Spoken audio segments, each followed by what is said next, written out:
বিএনপির আমরা যেভাবে কনসিস্টেন্টলি কাজ করেছি, যেমন হুম, হুম, 2007 থেকে কনসিস্টেন্টলি কাজ করেছি। আমরা সবাইকে হুম, চিনতাম, ক্লোজলি কানেক্টেড ছিলাম। বিএনপির এই ধরনের কনসিস্টেন্ট ছিল না। ছিল না। একটা টিম কাজ করতেন হুম, না। এবং আমরা কিন্তু ওপেনলি বলতে হয় আমরা কিন্তু কিছু অর্গানাইজেশনকেও ব্যবহার করেছি। হুম, যারা মানে কাজ করতেন বাংলাদেশের জন্য।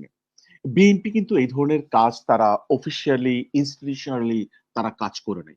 তাদের মাঝে হুম, ইরেগুলার কিছু কাজ করেছেন, বিভিন্ন লোকজন কাজ করেছেন। হ্যাঁ, বিএনপি কন্ট্রিবিউশন আছে। অবশ্যই আছে। হুম, হুম, হুম, হুম, তো যে কথাটা আমি বলছিলাম, বিপ্লবের সময় আওয়ামী হুম, লীগ খুব বেশি করে তাদের যে লবিং ফার্ম, পিআর ফার্ম গুলোকে তারা এনগেজ করে দেয়। এবং তারা বলার চেষ্টা করে এটা হচ্ছে একটা জঙ্গি আন্দোলন।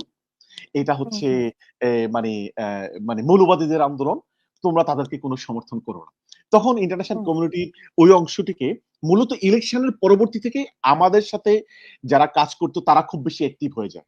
আমেরিকা, ব্রিটেন, জেনেভা খুব বেশি কাজ করে। মানে আপনি কারণ কি ২৪ এর নির্বাচনের কথা বলতেছেন? হ্যাঁ, ২৪ এর নির্বাচনের কথা বলছি। হুম, আমরা কিছুটা হতাশ হলেও আমরা আরো বেশি করে এনগেজ হয়ে যাই। এবং স্পেশালি হুম, আপনার মনে থাকার কথা যে আমেরিকা কিন্তু ওপেনলি এই নির্বাচনকে প্রত্যাখ্যান করেছিল। ২৪ এর নির্বাচনকে। হুম, হুম, ওপেনলি হুম, একটি দেশ প্রত্যাখ্যান করেছিল। প্রত্যাখ্যান আমরা করেছিল। আমেরিকার এই অবস্থানটিকে আমরা খুব করে কাজে লাগিয়েছি। ইউরোপিয়ান ইউনিয়ন সহ সবাইকে বোঝাতে। এরপর যখন হুম, আন্দোলন শুরু হয়ে যাচ্ছে কোটা বিরোধী আন্দোলন, আওয়ামী লীগ এবং তাদের সমর্থিত একটি দেশ খুব বেশি মানে অ্যাক্টিভ হয়ে যায়। তারা হুম, তারা হয়তো বুঝে যায় যে আন্দোলনটি হয়তো সফল হতে যাচ্ছে। তখন আমরাও মানে মনে হচ্ছে যে আওয়ামী লীগ মরণ কামড় দিচ্ছে, আমরাও মরণ কামড় দিচ্ছি। অবস্থাটি এমন। হুম, রাত দিন হুম, আমাদের খাওয়া নেই, ঘুম নেই। আমরা হুম, ইন্টারন্যাশনাল কমিউনিটিকে বোঝানোর চেষ্টা করি যে নো, লুক এইটা জনগণের এটি সর্বাত্মক আন্দোলন। It is an hmm, all out movement. এটা কোনো হুম, বিএনপির আন্দোলন নয়, জামাতের আন্দোলন নয়, মৌলবাদীদের আন্দোলন নয়। জনগণ দীর্ঘ ১৭ বছর গণতন্ত্র থেকে বঞ্চিত, ভোটাধিকার থেকে হুম, বঞ্চিত। তারা সুযোগ হয়েছে, তারা এখন রাজপথে নেমে এসেছে এবং আমি মনে করি তোমাদের সমর্থনটি এখন খুবই ক্রুশাল। এতদিন তোমরা যে কাজগুলো করেছো এটার একটি হুম, রেজাল্ট আসবে। কিন্তু আওয়ামী হুম, লীগ তাদের তাদের সর্বোচ্চ প্রচেষ্টা দিয়ে তারা এটিকে ভুল ন্যারেটিভ তৈরি চেষ্টা করার করেছে। চেষ্টা করেছে। কিন্তু মানে হুম, প্রেজ বি টু আল্লাহ, আল্লাহ পাকের প্রশংসা করতে হয়। হুম, আমেরিকার স্টেটমেন্ট, ব্রিটেন আপনি জানেন ব্রিটেন কিন্তু মানে আন্দোলনের সময় শেষ দিকে তারা এই আন্দোলনকে সমর্থন করেছে অফিসিয়ালি। হুম, ইউরোপিয়ান ইউনিয়ন সমর্থন করেছে এবং জাতিসংঘের অর্গানাইজেশন গুলো সমর্থন করছে। যদি তারা সমর্থন না করেছে। করতো তাহলে কিন্তু হুম, আমাদের ইন্টারন্যাশনাল লেজিটিমেসি থাকতো না। আওয়ামী হুম, লীগের দ্বারা সুযোগ ছিল। আওয়ামী লীগ যেখানে ভারত ভারত কিন্তু অফিসিয়ালি প্রত্যক্ষভাবে হুম, আওয়ামী লীগের এই অবস্থানকে মানে ক্ষমতা টিকে থাকা, আন্দোলন নির্যাতন হুম, করা এবং ভারত কিন্তু বলেছে আমরা আওয়ামী লীগ সরকারের সাথে আছি। আমি কিন্তু মিডিয়াতে সরাসরি হুম, এই কথাটাই বলছি। আম হুম, হুম, মানে কোন রাগ ডাক না রাখে আওয়ামী লীগের তৎকালীন রেজিমের অন্যায় আচরণকে প্রত্যক্ষভাবে রাগ ঢাক না রাখে ওপেনলি ভারত সমর্থন করেছে। সুতরাং ভারতের হুম, হুম, সমর্থনের বিরুদ্ধে আমাদের দাঁড়ানো তখন এত ইজি ছিল না। ওপেন সমর্থনের হুম, বিরুদ্ধে। এবং আপনি হুম, জানেন যে ইন্টারন্যাশনাল কমিউনিটি থেকে আমাদের বলা হচ্ছিল যে, ভারত কিন্তু এই কথাটি বলেছে এবং ভারতের মিডিয়া এই কথাটি বলছে। তারা বলছে যে ছাত্ররা এবং সাধারণ জনগণ যে আন্দোলনটি করছে এটি কোনো নিয়মতান্ত্রিক আন্দোলন নয়। এর পেছনে এই আছে, সে আছে, অমুক আছে, তমুক আছে। তখন আমরা তাদেরকে বলেছিলাম যে, তোমরা তোমাদের গণতন্ত্রের পক্ষে তোমাদের সমর্থনটি অব্যাহত রাখো। এবং প্রেজ বি টু আল্লাহ যে তারা তাদের সমর্থনটি অব্যাহত রেখেছিল।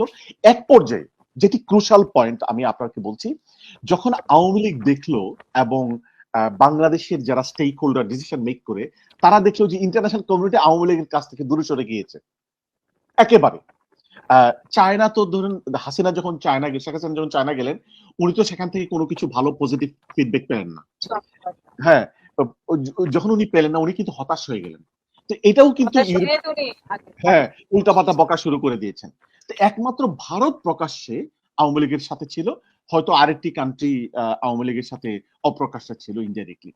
কিন্তু ফুল ইউরোপিয়ান ইউনিয়ন আ এবং আমেরিকা, জাতিসংঘ আওয়ামী লীগের অবস্থানটির বিপক্ষে অবস্থান নেয়। এটি বাংলাদেশের সিভিল সোসাইটি এবং আর্মিকে একটি মেসেজ দেয়। মানে কি? তারা একটি মেসেজ পেয়ে যায় যে আওয়ামী লীগের সাথে ইন্টারন্যাশনাল কমিউনিটি নেই। তখন ৩ তারিখ আমি ইউরোপের একটি মানে বড় দেশ থেকে মেসেজ পাই। ওনারা বলছিলেন যে ইন্টারন্যাশনাল কমিউনিটি তারা সকলে মানে ইউনাইটেড তোমরা যতটুকু লেজিটিমেট ভাবে যদি তোমরা কাজ করতে পারো, তোমাদের পক্ষ থেকে মানে তোমাদের পক্ষে আমরা আমাদের অবস্থান ব্যক্ত করব। আমি তখন ইউনূস সাহেব যেই দেশে থাকেন ওই দেশটির একজন গুরুত্বপূর্ণ রাজনীতিকের সাথে যোগাযোগ করি। তখন তাদের ওই রাজনীতিকের সাথে বাংলাদেশের ইউরোপিয়ান ইউনিয়নের একটি ছিল, মানে ইউরোপিয়ান ইউনিয়নের রাষ্ট্রদূতগুলো একসাথে বসতেন, এটাকে বলা হতো টিউসডে ক্লাব। তো উনি, হ্যাঁ টিউসডে ক্লাব, তখন উনি টিউসডে ক্লাবে একটি মেসেজ দেন যে ইন্টারন্যাশনাল কমিউনিটির কাছে মানে যেই ইনফরমেশন এসেছে এর ভিত্তিতে বলা যায় যে এটা বাংলাদেশের জনগণের, সকল জনগণের এখানে পার্টিসিপেশন রয়েছে এবং এখানে সমর্থন করা আমাদের নৈতিক দায়িত্ব, এবং ইন্টারনেট মানে অবস্থাটি হচ্ছে যে ইন্টারন্যাশনাল কমিউনিটি এই সরকারকে আর সমর্থন করবে না। তো টিউসডে গ্রুপ যদি এর পূর্বে থেকে তারা সিদ্ধান্ত নিয়েছিল এবং তারা যেহেতু বাংলাদেশে ছিলেন তারা অবস্থাটি দেখেছিলেন, কিন্তু এখান থেকে যখন এই মেসেজটি গিয়েছে তখন এটির একটি মানে ইফেক্ট হয়েছে টিউসডে গ্রুপের উপর। তো মূলত তখন টিউসডে গ্রুপের এই সিদ্ধান্তটি বাংলাদেশের মিডিয়া, সিভিল সোসাইটির কিছু লোকজন এবং আর্মির পক্ষ থেকে কিছু লোকজন জেনে যায় যে এটা হচ্ছে যে ইউরোপিয়ান ইউনিয়নের অবস্থান, ব্রিটেনের অবস্থান, জাতিসংঘের অবস্থান, এবং টিউসডে গ্রুপে আজকে একটি মেসেজ এসেছে। তো মূলত এরপর আওয়ামী লীগের দ্বারা কখনো শক্তিশালী ভাবে মানে এই আন্দোলনকে দমন করার দিকে যাওয়া তাদের কঠিন ছিল। 3 তারিখের যখন ইন্টারন্যাশনাল কমিউনিটির মেসেজটি তারা পেয়ে যায় এবং তারা অবস্থানটা, যেহেতু টিউসডে গ্রুপ জেনে গিয়েছে মানে কি আওয়ামী লীগ জেনে গিয়েছে, আওয়ামী লীগের কাছে মেসেজ চলে গিয়েছে।